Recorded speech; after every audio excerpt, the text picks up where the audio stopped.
for today's video, mag-update tayo ng project natin na eto. Yan. Alam nyo na yan mga kapatid kong rider. At sino ba magkakabit yan? Ito yung master natin. Master Lawrence. Easy. Easy daw. Easy. Easy peasy.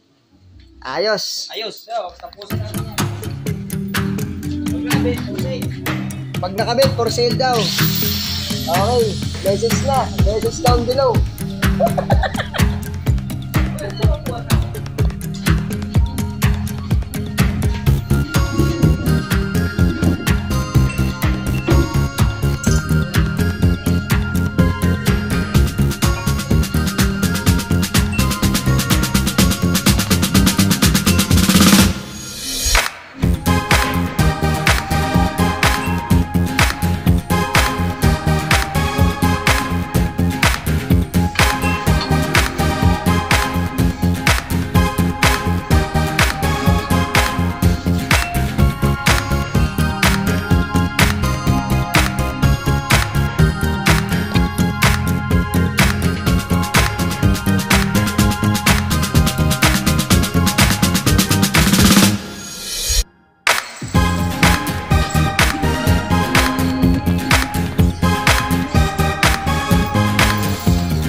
Ito na mga gar.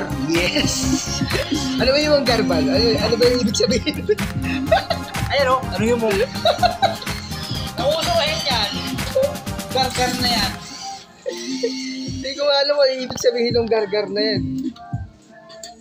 Ayun, gumagana na oh. Fuel. Wala naman to, no? Puno yan.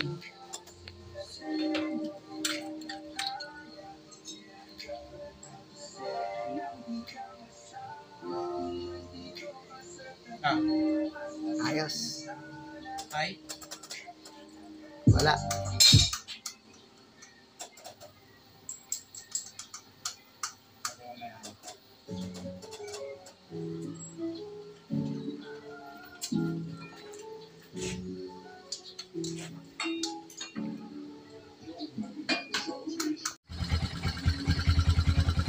Ano yun, master? RPM.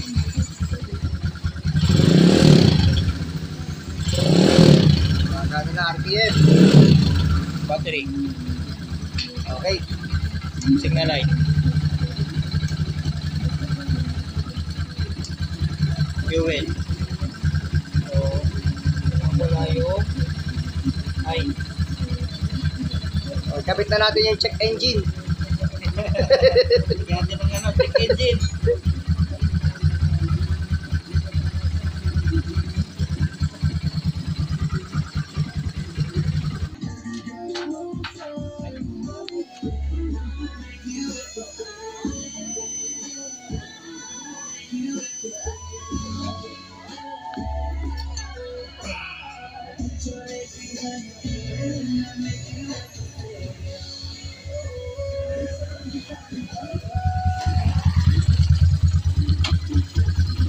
Let's go digital.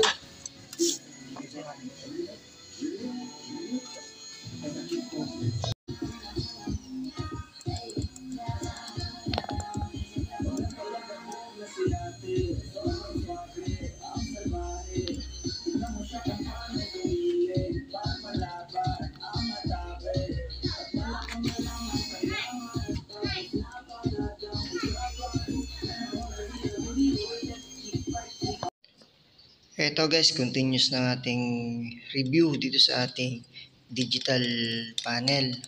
So, ngayon, check natin kung gumagana lahat yung pinaka gamit niya. So, ito yung panel natin. Makikita nyo, napakalinis niyan. No?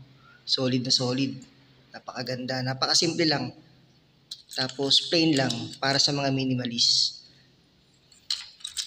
Buksan natin yung susi. Okay. Then, ayan.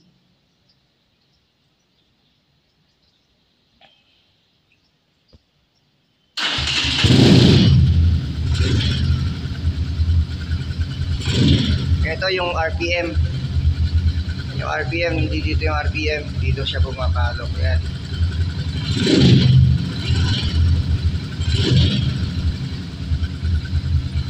Tapos, syempre pagka tumatakbo yung speedometer nandito, same pa rin yung speedometer na ginamit natin, kinonvert din lang yung sa wiring, hindi na ginamit yung kasama nito. So eto yung sa gasolina, ayan, makikita yung gasolina, andyan pa rin. Neutral, dito rin makikita, dito naman makikita kung ano yung pinakantakbo ninyo, kung nasa primera, tercera, kwarta, sixta, dyan yun makikita. Tapos ito, nakatama na rin yung oras natin. Ito, nakarekta na to sa battery para hindi magbago yung pinakang orasan niya. Tapos yung pinakang ano natin, yung pinakang system ng pagpapalit ng pinakang ng mga yung mga pagpapalit dito is dito sa gilid, dito pinipindot. Yan. Nung una hindi ko alam na meron palang pindutan dyan. So patayin ko muna to ha. Same pa rin. Nung una hindi ko alam na meron palang pindutan dito. So ayan, medyo tinabas ng konti dito, napingas. Hindi perfect yung pagkakamasilya natin dito mga kapatid kong rider. Kasi pang personal lang to, hindi naman to pang commercial. At isa pa, salamat dun sa mga tumulong sa atin. Hindi naman ako mahilig mag-shoutout. Pero ito, shoutout na rin dun sa mga tumulong sa atin. Yung mga kasama natin sa church, si Pops Bernie, yung mga kasama niya, si Clint, si Ka-Clint, yan, isa sa mga tumulong sa atin yan. Tsaka syempre si kapatid na Lawrence, yan, malupit sa mga wirings, malupit din sa mga engines. Isa pa, mga kapatid kong rider, kung mapapansin nyo, pwede pa tayo magdagdag dito ng pinakang battery indicator. Pero sa ngayon, busted yung aking nakalagay dito. Pero ang kagandahan dito sa pinakang panel na to, makikita nyo kung lobat na rin yung inyong battery. Ayan. At social ang panel na to kasi dito pwede ka maglagay ng ABS tsaka check engine. Pero hindi naman natin kailangan nun kasi wala tayo nun dito sa unit na to. Kaya hindi natin ikinabit dun sa pag-wiring natin. So eto, pakita ko lang ulit sa inyo. Yan yung pinakang itsura niya pag tumatakbo.